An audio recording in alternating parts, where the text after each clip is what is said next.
Lanjut ke pembahasan soalnya. Nomor 1, yang pertama. Diketahui fungsi f dengan aturan fx sama dengan 3x pangkat 3 per 2 jika x lebih dari 0, lebih dari sama dengan 0. Dan 0 jika x kurang dari 0, jika x negatif. Yang ditanya, hitunglah f aksen derivatif f di titik x dengan 0.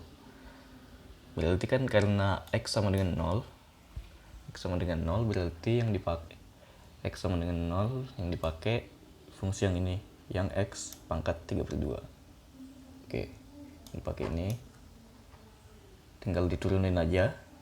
3 per 2 nya pergi ke depan, terus pangkatnya dikurangin 1. Jadinya kayak gini. 3 per 2 x pangkat setengah. Berarti kan 3 per 2 akar x. Sedangkan karena x nya 0, dimasukin aja. Ini harusnya f aktu sama dengan 3 per 2 akar 0. Ya, sama dengan 0. Karena akar 0 itu 0, dan 0 dikali tetap 0. Terus lanjut nomor 2. Sekarang lanjut ke nomor 2.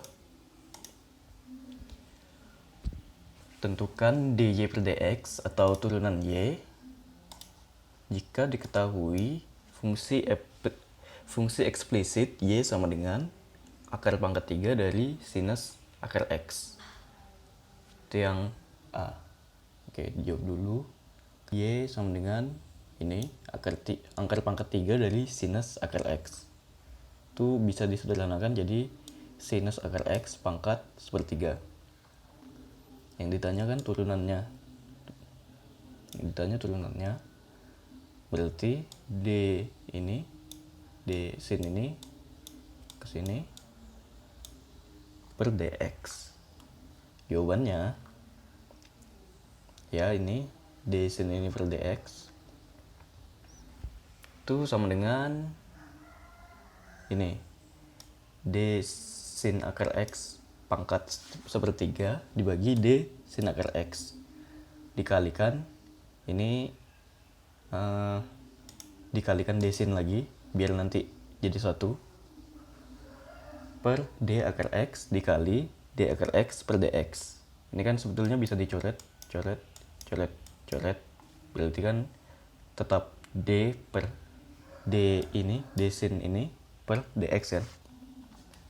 Yang penting dia masih sama dengan yang ini. Terus dijabarkan satu-satu.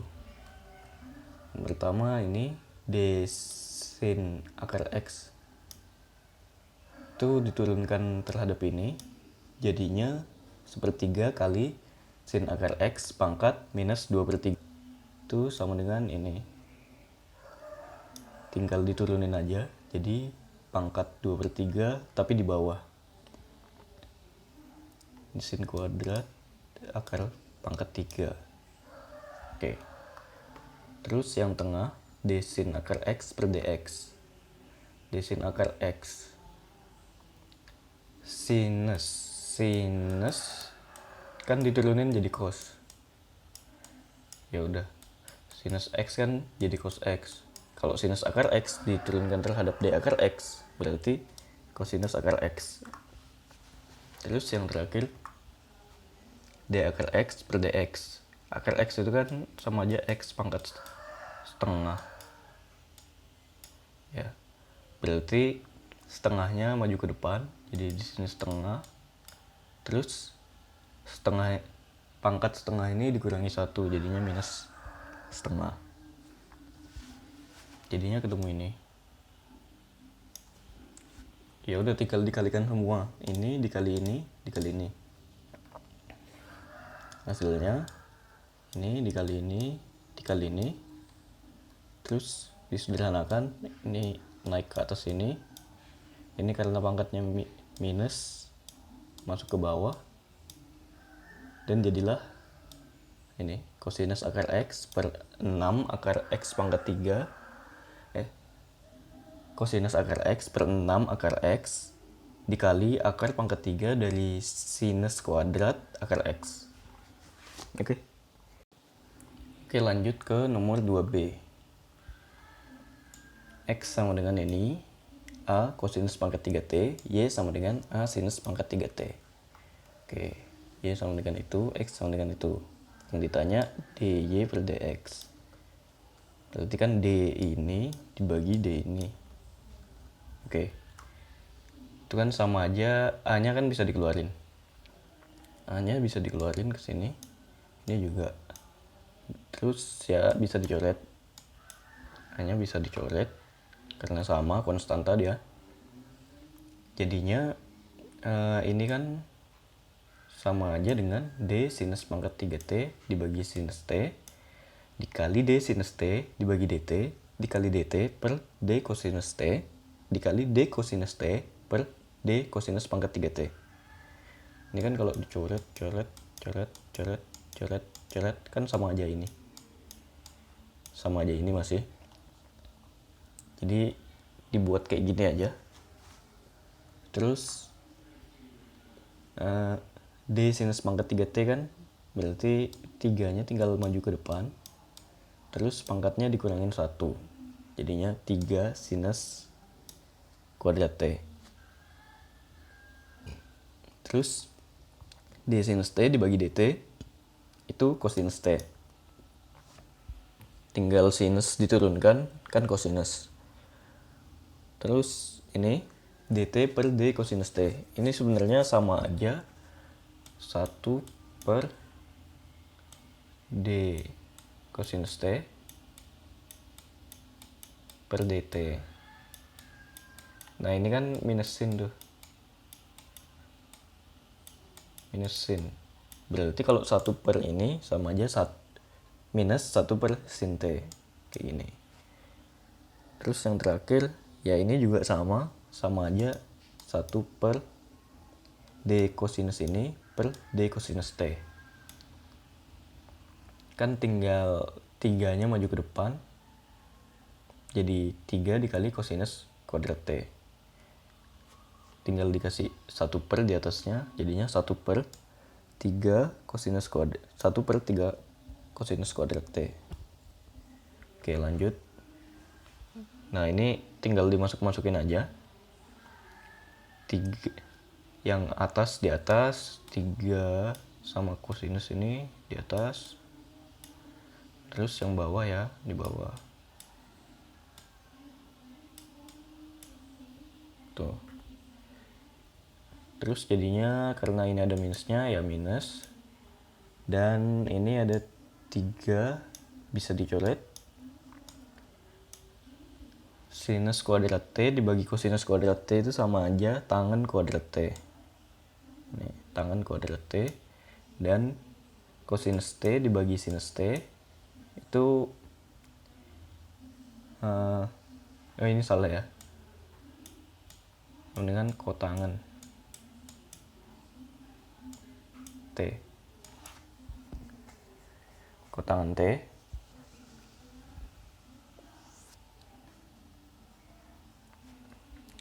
Kotangen dikali minus tangen kuadrat T itu sama aja. Kotangennya kan bisa dicoret dengan satu ininya. Kuadratnya jadi hilang. Jadi sama aja minus tangen T. Udah gitu selesai. Jadi jawabannya minus tangen T.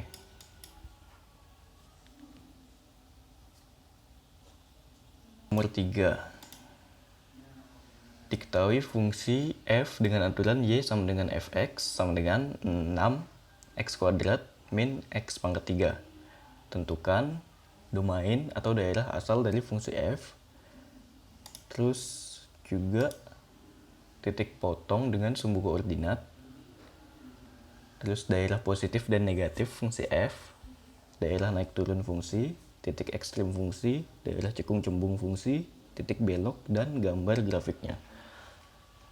Sebenarnya ini lebih gampang dikerjain kalau di gambar grafiknya dulu, kecuali yang A itu bisa dikerjakan tanpa menggambar grafiknya, sedangkan yang lain ini bisa lebih gampang dikerjain kalau kita udah gambar grafiknya.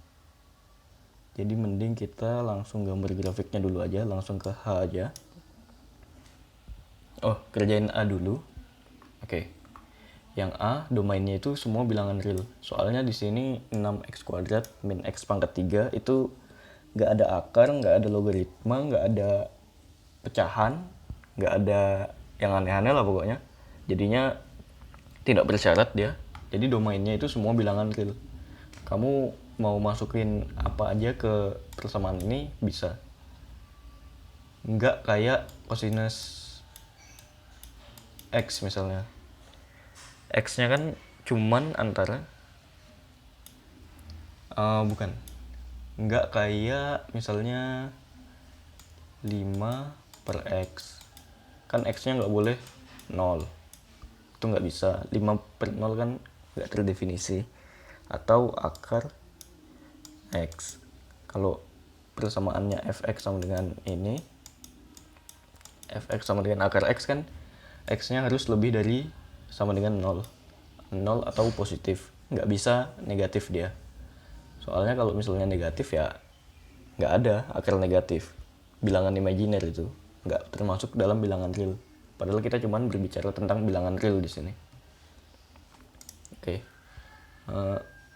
Langsung gambar sketsanya aja habis itu. GeoGebra.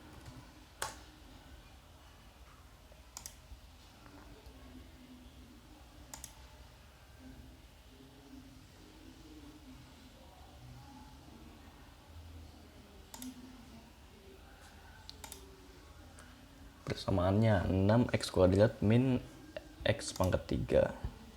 6x kuadrat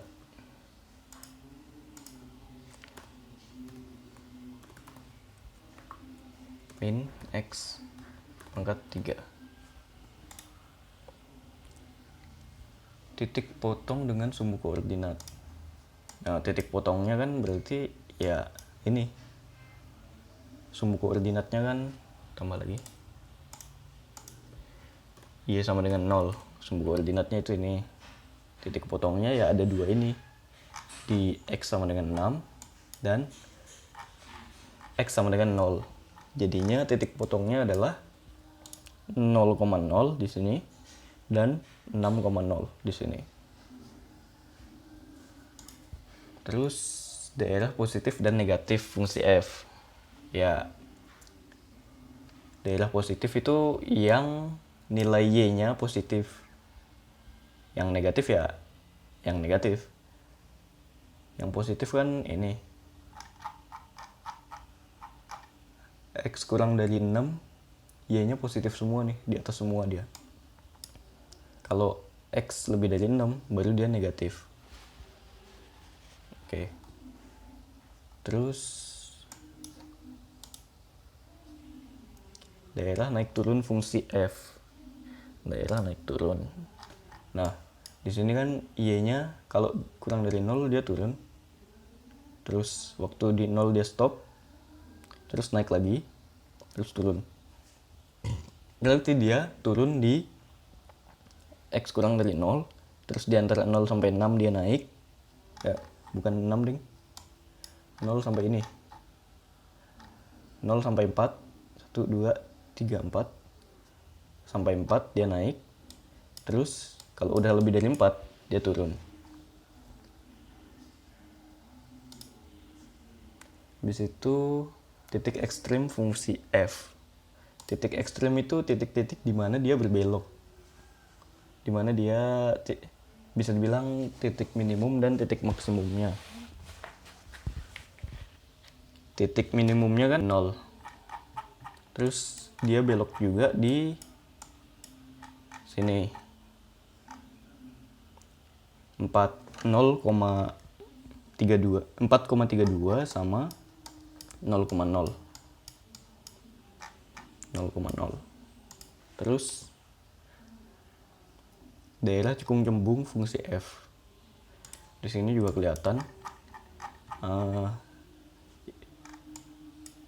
Yang di sini dia cekung ke bawah, yang di sini ke atas gitu.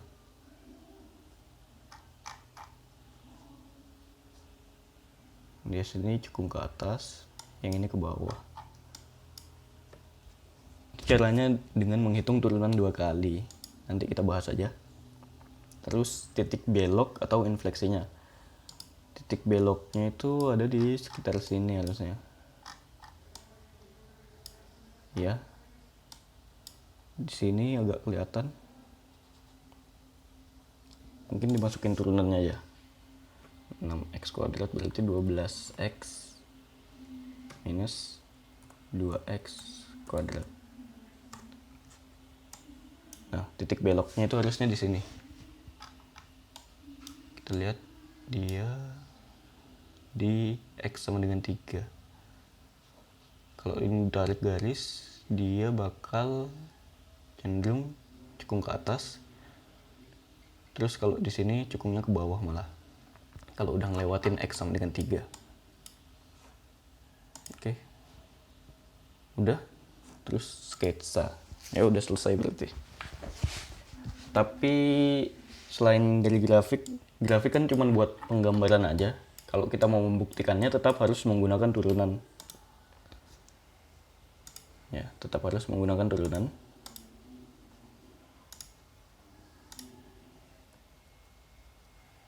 Jadi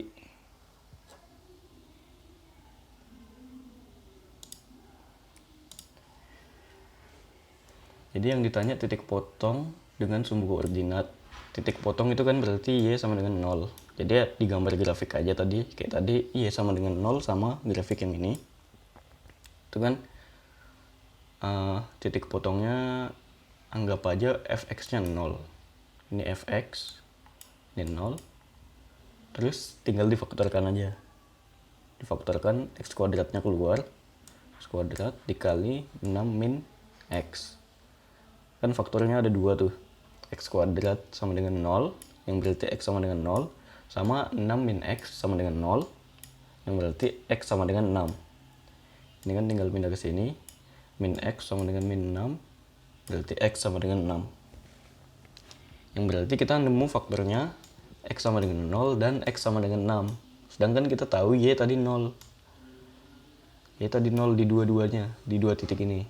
Berarti titik potongnya adalah 0,0 dan 0,6. Terus yang C daerah positif dan negatifnya. Kita tinggal gambar di sini. Gambar 0 sama 6. Dimasukin aja kalau misalnya kurang dari 0 dalam persamaan ini. Jadinya positif apa negatif. Misalnya dimasukin minus 1. Minus 1 kuadrat 1 dikali 6 minus 1. 6 minus 1. 6 minus 1 berarti 7. 1 dikali 7 positif. Berarti di sini positif. Terus kalau lebih dari 0, misalnya 1. 1 kuadrat 1 dikali 6 minus 1. 6 minus 1 5. 5 dikali 1 5, berarti kan positif juga di sini. Terus yang 6 minus x. Kalau lebih dari 6 berarti 6 kuadrat 36 dikali lebih dari 6 7 kuadrat 49 dikali minus 1. 6 dikurangi 7 minus 1 berarti 49 kali minus 1 kan minus. Berarti bisa dibagi, yang kurang dari 6 dia positif, kalau lebih dari 6 dia negatif. Sesuai dengan grafiknya. Sesuai dengan grafiknya tadi, ketika dia kurang dari 6 dia positif, di sini positif. Terus ketika lebih dari 6 dia negatif. Oke, lanjut. Titik ekstrim. Ini kan D daerah naik turun, terus E-nya titik ekstrim. Sebetulnya bakal lebih gampang ngerjain daerah naik turun kalau kita tahu titik ekstrimnya. Titik ekstrimnya itu jika turunannya sama dengan 0. Jadi dia dikatakan titik ekstrim jika gradiennya 0. gradien pada saat itu 0. Makanya dia berbelok. Titik ekstrem itu tempat dia berbelok. Jadi kayak di sini. Kan kalau di sini dia turun, terus berhenti, terus naik. Kalau dia turun berarti dia gradiennya negatif. Kalau naik dia gradiennya positif. Nah, terus tempat dia berbelok ini berarti kan saat gradiennya 0. Ini juga sama, awalnya dia naik, terus dia turun. Tempat dia berbelok ini berarti gradiennya 0. Oke.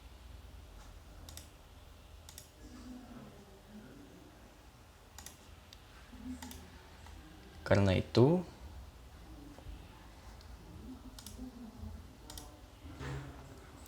gradiennya 0, berarti gradien itu kan turunannya dari Y ya. Gradien itu turunan dari Y, berarti turunan dari Y harus 0 kalau mau nemuin titik ekstrimnya. Nah, ini berarti diturunin aja dari sini. 6x pangkat 2 minus x pangkat 3 diturunin jadinya 12x minus 3x kuadrat. Anggap aja Y aksennya ini 0, dimasukin 12x minus 3x kuadrat sama dengan 0. Jadinya difaktorin aja, 3x keluar dikali 4 minus x.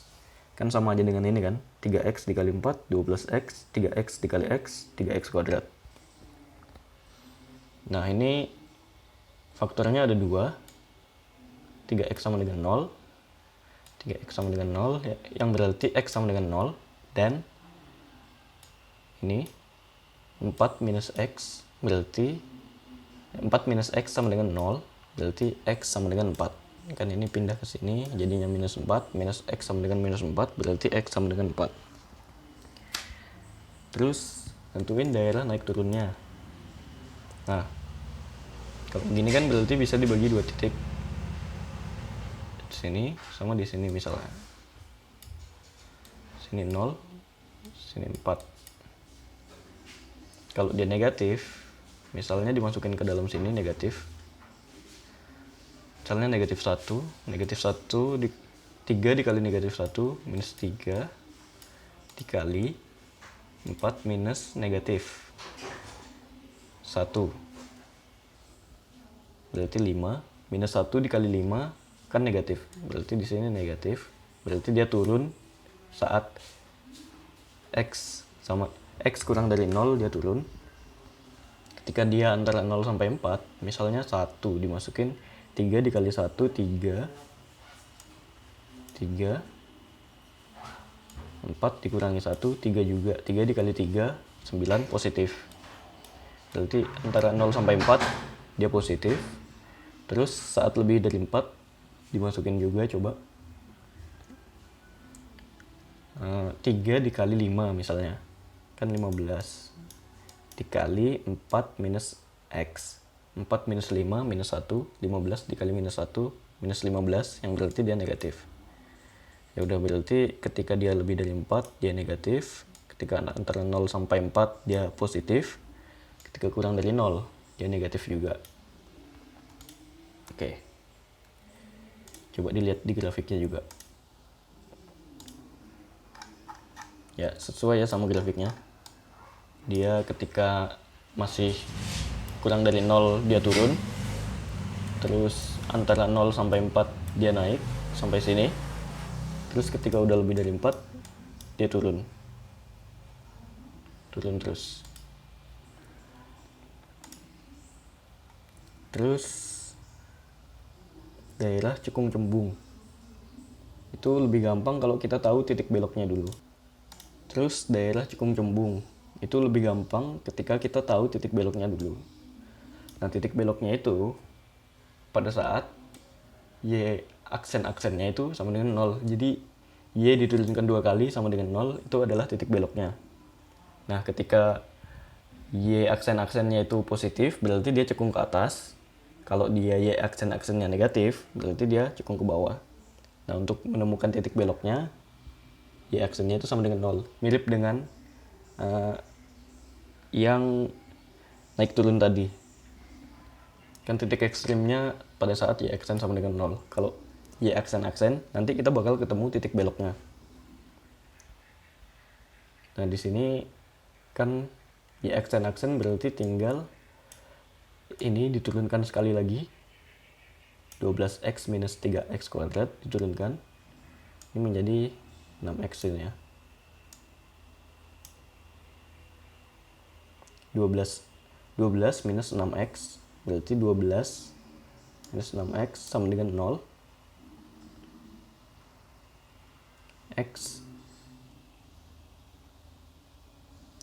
X sama dengan 2 berarti. X sama dengan 2. Jadi titik beloknya cuma 1, di X sama dengan 2. Nah,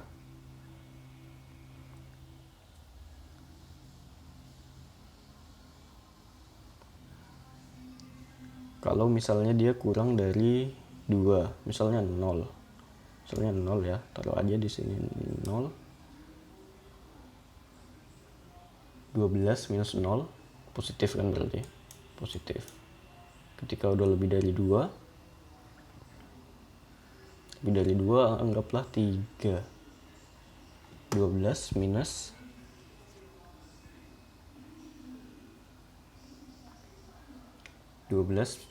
6 dikali 3. 6 dikali 3 kan 18. 12 minus 18 negatif. Berarti ketika kurang dari 2 dia positif, ketika lebih dari 2 dia negatif.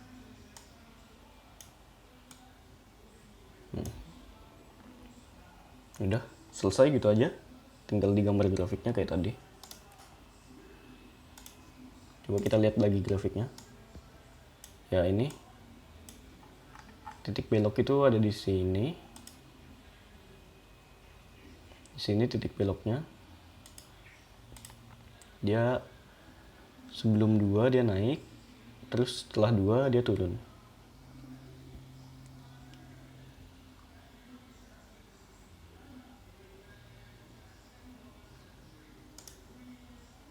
Udah, gitu aja.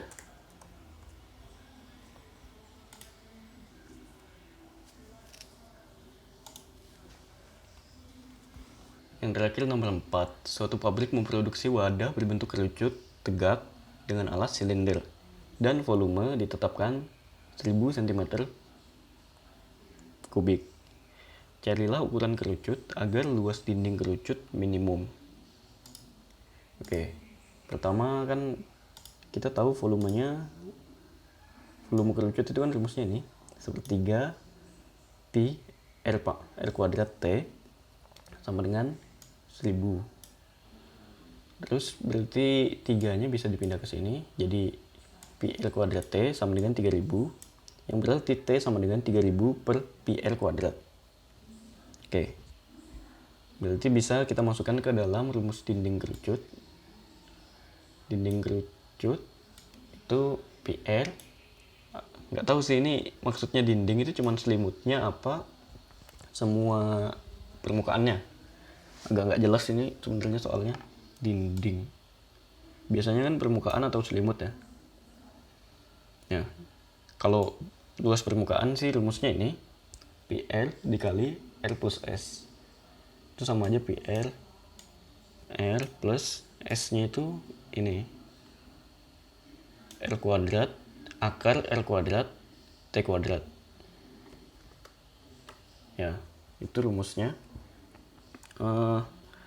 Ini sebenarnya agak susah ya kalau mau diturunin, kan ada 2 cara untuk nyari maksimum minimum, bisa dengan grafik atau bisa dengan turunan.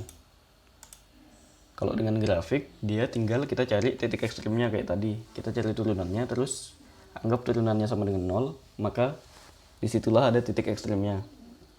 Nilai minimum atau maksimum pasti ada di titik ekstrim. Kalau kayak gini lebih baik digambar grafik aja.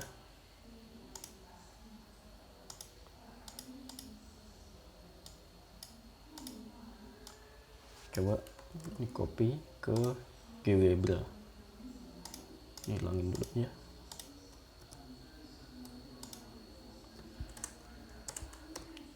Ini R-nya berarti X.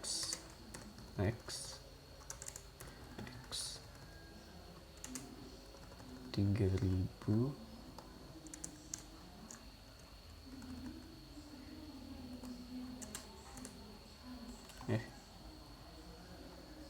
pi x kuadrat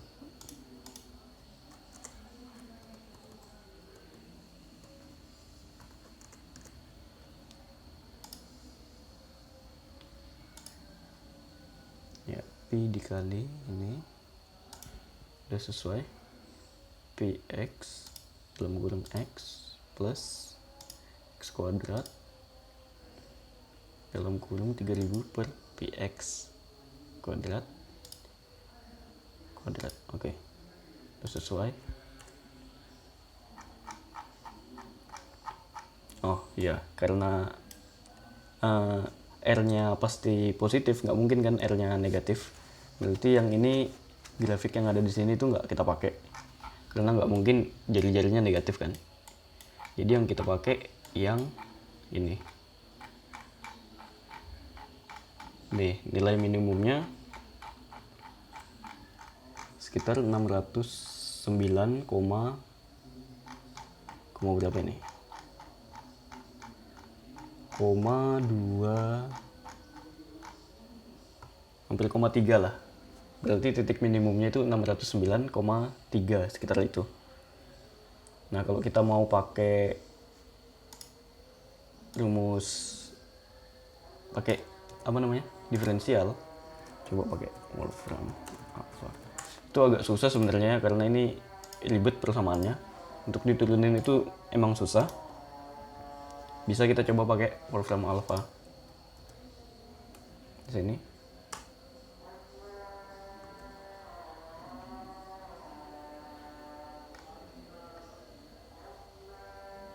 Ini persamaannya.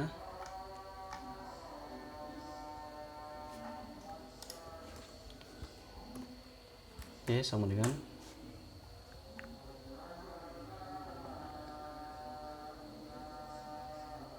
turunannya itu sama dengan ini.